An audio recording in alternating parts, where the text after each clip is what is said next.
One side of a triangle is 5 centimeter and the other side is 10 centimeter and its perimeter is p centimeter, where p is an integer, the least and the greatest possible value of p. आपसे यहाँ पे triangle में एक side दिया गया 5 centimetre and the other side 10 centimetre दिया गया है। ट्राइंगल का पेरीमीटर p सेंटीमीटर दिया गया है और p आपका क्या है, इंटीजर है। Integer the list and greatest possible value of p। p का आपको लिस्ट मतलब कम से कम वैल्यू और ग्रेटेस्ट सबसे ज़्यादा वैल्यू निकालना है। तो आपको पता होगा, जैसे एक ट्राइंगल ए बी सी हम सपोज कर लें, ट्राइंगल ए बी सी, यह ए है, यह बी है, यह सी है। तो हमें यह सिखाया गया है ट्राइंगल में दो साइड का जो सम होता है, the sum of length of any two sides, चाहे ए प्लस बी का सम करिए चाहे ए प्लस सी का सम करिए, वो थर्ड साइड से क्या होगा, ग्रेटर होगा। तो ए प्लस बी का जो सम होगा वह क्या होगा, थर्ड साइड से ग्रेटर होगा। लेकिन इन दोनों का जो डिफरेंस होगा वह थर्ड साइड से क्या होगा, लेस होगा। थर्ड साइड के मॉडुलस वैल्यू से क्या होगा, लेस। यहाँ मॉड इसलिए लगा रहे हैं क्योंकि कभी भी साइड का जो डिफरेंस होता है वह निगेटिव यदि आए तो उसको मॉड लगा के हम पॉजिटिव बना दें, क्योंकि साइड कभी भी निगेटिव नहीं होती है। तो हमें यह ध्यान में रखना है, किसी भी ट्राइंगल में दो साइड का जो सम होगा वह थर्ड साइड से ग्रेटर, चाहे A plus C is greater than B, A plus B is greater than C और A plus B plus C is greater than A. और दो साइड का जो डिफरेंस होगा वह थर्ड साइड से लेस होगा। a minus C is less than B, b minus C is less than a और a minus B is less than c। इसी पे यह क्वेश्चन आपका है। अब इसमें दो साइड आपको गिवन है। मान लीजिए एक साइड आपको यहाँ पे दिया गया a का वैल्यू 5 और b का वैल्यू 10 दिया गया है और c की पॉसिबिलिटी आपको निकालनी है। तो c क्या होगा, लेस होगा इन दोनों साइड के सम के, तो 5 प्लस 10, और इन दोनों के डिफरेंस है तो 5 माइनस 10। तो 10 में 5 को माइनस करेंगे तो -5 आएगा। मॉड इसीलिए हम लगाए हैं, तो ग्रेटर देन -5 ग्रेटर देन 50, तो c इज ग्रेटर देन -5 का मॉड लेंगे तो कितना आएगा, 5 इज ग्रेटर देन 50। तो इसका मतलब c के कितने पॉसिबल वैल्यू हमारे आ गए, बहुत सारे। तो हम कहाँ से कहाँ तक लेंगे c का वैल्यू, 5 या 5 से ज़्यादा और 15 से कम। तो c का पॉसिबल वैल्यू 6, 7, वह भी इंटीजर हमें लेना है, यहाँ आपका होल नंबर में होना चाहिए। 6, 7, 8, 9, 10, 11, 12, 13 और आपका 14। आपको 5 और 15 नहीं लेना है क्योंकि यहाँ इक्वल टू नहीं लगा है। c is greater then 5 and less than 15। तो अब हमें p के बारे में बताना। p क्या है, पेरीमीटर। तो ट्राइंगल का पेरीमीटर क्या होता है, sum of length of all sides. तो a plus B plus C. तो a और b के बारे में तो हमें पता है, 5 प्लस 10 प्लस c, तो 15 प्लस c। अब हमें p का लिस्ट वैल्यू निकालना है। तो यदि हम लिस्ट वैल्यू p के बारे में बात करें, लिस्ट वैल्यू p का क्या होगा, तो इसका मतलब c हमें लिस्ट वैल्यू रखना होगा। तो c का लिस्ट वैल्यू क्या होगा, 6, तो 15 प्लस 6, तो लिस्ट वैल्यू क्या होगा, 20। और p का यदि हमें ग्रेटेस्ट वैल्यू निकालना है, सबसे बड़ा वैल्यू यदि हमें निकालना है p का, तो हमें c का वैल्यू क्या रखना होगा, ग्रेटेस्ट रखना होगा। तो 15 प्लस ग्रेटेस्ट वैल्यू c का क्या है, 14। तो 15 प्लस 14 इज इक्वल टू कितना, 29, 5, 4, 9, 1, 1, 2। तो आपसे पूछा गया है p क्या ग्रेट लिस्ट, पहले पूछा गया फिर ग्रेटेस्ट। तो लिस्ट वैल्यू क्या है 29, ग्रेटेस्ट वैल्यू क्या है 21 है लिस्ट वैल्यू और ग्रेटेस्ट वैल्यू क्या है 29। तो आपका ऑप्शन कौन सा करेक्ट होगा, बी ऑप्शन इज करेक्ट। एक बार फिर से यही मेन पॉइंट है, इसी भी क्वेश्चन आपका है। किसी भी ट्राइंगल में दो साइड का जो सम होगा वह थर्ड साइड से ग्रेटर होगा, लेकिन दोनों साइड का जो डिफरेंस होगा वो थर्ड साइड से क्या होगा, लेस होगा।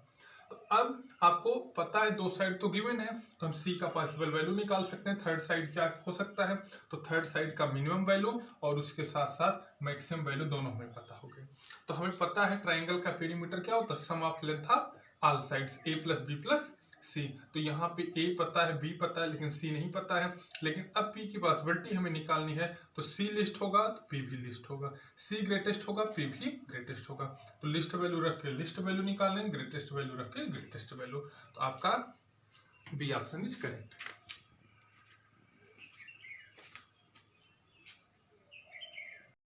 4 times the measure of the complement, मतलब यहाँ पे उस एंगल को आपको मेजर करना है जिस एंगल के लिए the measure of the supplement, उसका सप्लीमेंट्री एंगल जो है वो 4 टाइम्स है, 4 गुना है, किससे? उसके कम्प्लीमेंट्री एंगल के।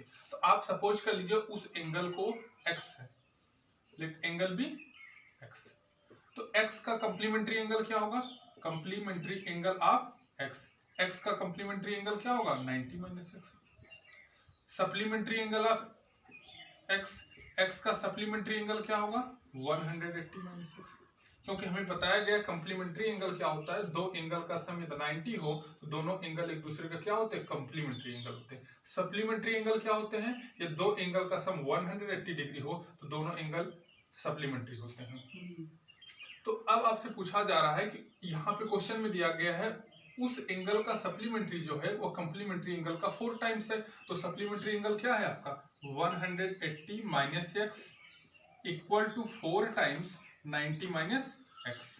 इस इक्वेशन को आप सॉल्व कर लीजिए।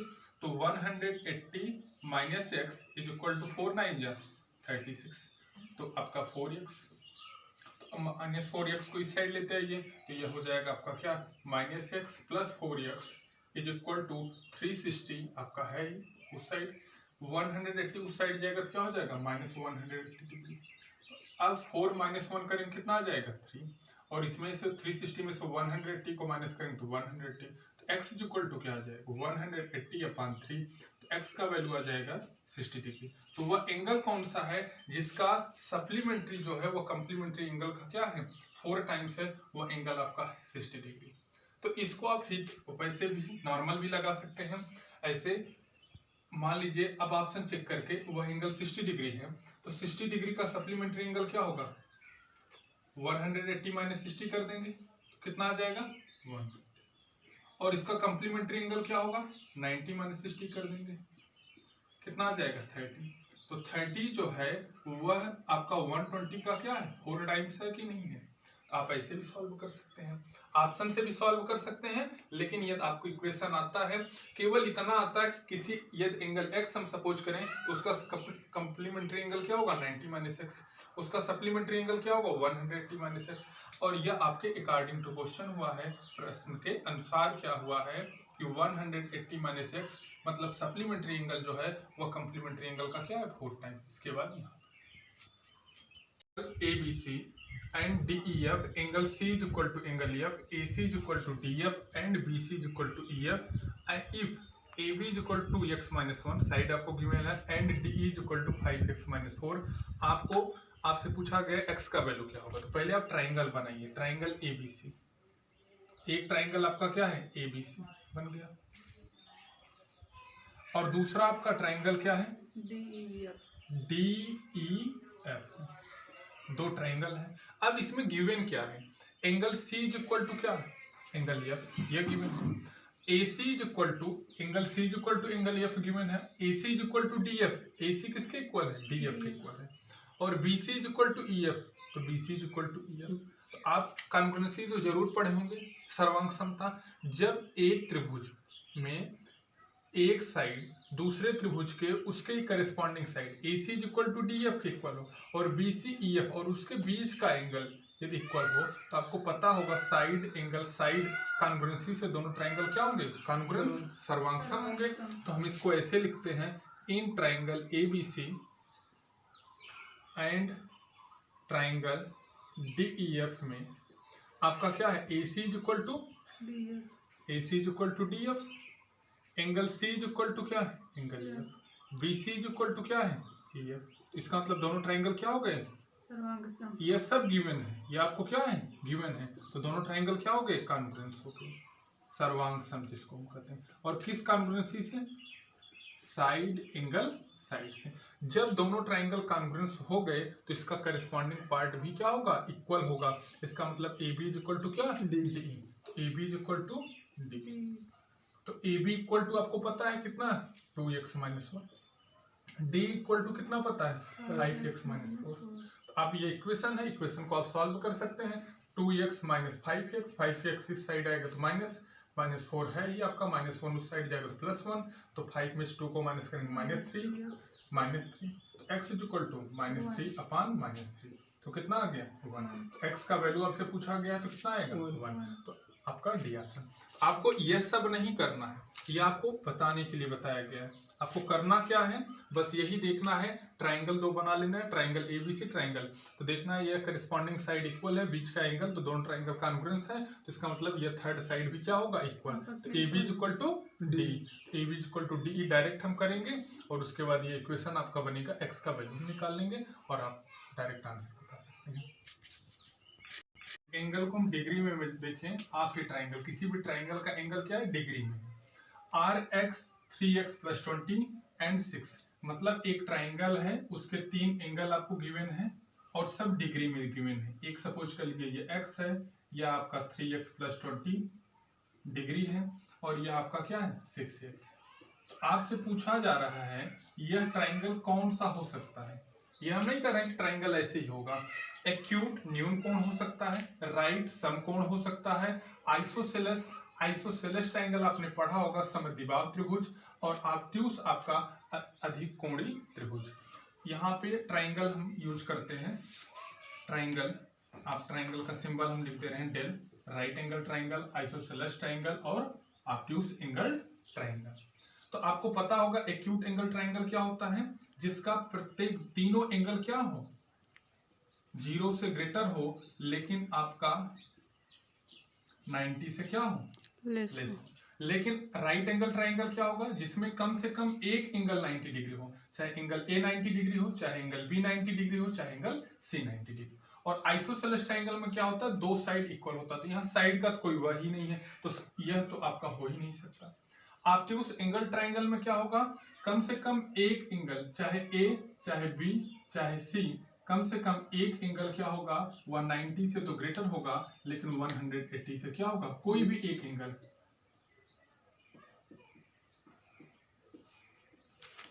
कोई भी एक एंगल, यह नहीं कि तीनों एंगल आपके 180 से ये ग्रेटर होंगे। यदि यह ए आपका यह है, इसका मतलब बी और सी यहाँ पे क्या होंगे, एक्यूट होंगे, 0 से ग्रेटर, 90 से कम। ठीक, अब यहाँ पे क्या है, ऐसे ट्राइंगल ए बी सी है, तो आपको पता है किसी भी ट्राइंगल के तीनों इंटीरियर एंगल का जो सम होता है वो कितना होता है, 180 डिग्री। आपको बताया गया है त्रिभुज के तीनों कोणों का योगफल कितना होता है, 180। तो एंगल ए आपको गिवन है x है, एंगल बी हम सपोज किए 3x + 20 डिग्री है, और एंगल सी क्या है, 6x = 180। तो 6 3 9 9 1 10, 10x = 20 आपका उस साइड जाएगा, तो 180 - 20 = क्या आ जाएगा, 160। तो 10x = 160, तो x = 160/10, तो x का वैल्यू कितना आ जाएगा, 16 डिग्री। ये x कितना आ गया, 16 डिग्री। यहाँ एंगल आपको गिवन नहीं है, किसमें मेजर करना है, डिग्री में। अब हम तीनों एंगल निकालेंगे, एंगल ए निकालेंगे तो एंगल ए कितना है, 16 डिग्री, एक्यूट एंगल है। एंगल बी निकालेंगे तो 3 × 16, ये x का वैल्यू क्या है, 16 + 20, तो 16 3 जा 48 डिग्री + 20 कितना आ जाएगा, 8 और 4 2 6, 68 डिग्री। एंगल सी निकालेंगे तो 6x है, तो 6 × 16, तो आपको पता है 16 6 जा 96। तो आप यहाँ देख रहे हैं एक एंगल आपका क्या है, 90 से तो ग्रेटर है, लेकिन 180 से लेस है। यदि किसी भी ट्राइंगल में एक एंगल 90 से ग्रेटर हो, 180 से लेस हो, तो वह एंगल आपका क्या होगा, ऑब्ट्यूस एंगल। क्या होगा, ऑब्ट्यूस ट्राइंगल, अधिक कोण त्रिभुज, अधिक कोणीय त्रिभुज। बस यहाँ पे आपको करना क्या है, यह सब ट्राइंगल में तीनों इंटीरियर एंगल का सम 180 कर लेंगे, x का वैल्यू आ जाएगा, जिससे हम तीनों एंगल निकालेंगे। जब आप तीनों एंगल निकालेंगे, यदि एक एंगल 90 डिग्री आता तो हम कहते हैं राइट एंगल ट्राइंगल है, ये तीनों एंगल एक्यूट एंगल आते तो एक्यूट एंगल ट्राइंगल बोलते हैं। और यदि आपका एक एंगल 90 से ग्रेटर है, 180 से कम आ रहा है, तो उसको हम बोलेंगे ऑब्ट्यूस एंगल ट्राइंगल। तो आपका कौन सा ऑप्शन सही होगा, डी ऑप्शन इज करेक्ट। और आइसोसेलेस ट्राइंगल आपका हो ही नहीं सकता, क्योंकि साइड की यहाँ बात ही नहीं कर सकते। बैग में 3 सफेद गेंद हैं, 2 ब्लू बॉल हैं और 5 रेड बॉल हैं। 1 ball is drawn at random, randomly मतलब होता है यादृच्छिक, मतलब एकाएक, मतलब रैंडमली आपने एक बॉल ड्रॉन किया है, मतलब उसमें से निकाला है, किसमें से, बैग में से। What is the probability that the ball drawn is not a red, red की न निकाले जाने की प्रोबेबिलिटी आपसे पूछा गया। मतलब एक आपका बैग है, उसमें 2 आपके ब्लू बॉल हैं, 5 आपके रेड हैं, और आपके 3 क्या हैं, व्हाइट बॉल हैं। अब आपसे पूछा जा रहा है उसकी प्रोबेबिलिटी निकालिए, probability that ball is not drawn A red, red के न निकाले जाने की प्रोबेबिलिटी। तो आप रेड के न निकाले जाने की प्रोबेबिलिटी यदि आप निकालना चाहते हैं, रेड के निकाले जाने की प्रोबेबिलिटी आर केवल लिखते हैं, न निकाले आर डैश हमने लगा दिया। केवल आप रेड को हटा दीजिए तो टोटल आपके ब्लू क्या हो 2 और व्हाइट कितने हैं 3, तो 3 2 5 और टोटल कितने बॉल हैं, टोटल से आप डिवाइड कर दीजिए 5 2 7 3 10, तो 5 upon 10 is equal to 1 upon 2। तो यह आपके रेड के न निकाले जाने की प्रोबेबिलिटी, बस आप डायरेक्ट ऐसे कर सकते हैं। और कई सारे मेथड हैं कि प्रोबेबिलिटी आप इवेंट आप निकाल लीजिए और उसमें के न निकाले जाने की प्रोबेबिलिटी का यह फार्मूला आप पढ़े होंगे 1 माइनस प्रोबेबिलिटी ऑफ इवेंट। और किसी भी ऐसे रेड का पूछा जा सकता है, व्हाइट का पूछा जा सकता है, ब्लू का। यदि आपसे पूछता ब्लू के न निकाले जाने की प्रोबेबिलिटी, तो आप रेड और व्हाइट को ऐड कर लेते और टोटल में क्या करते डिवाइड कर देते। तो थैंक यू।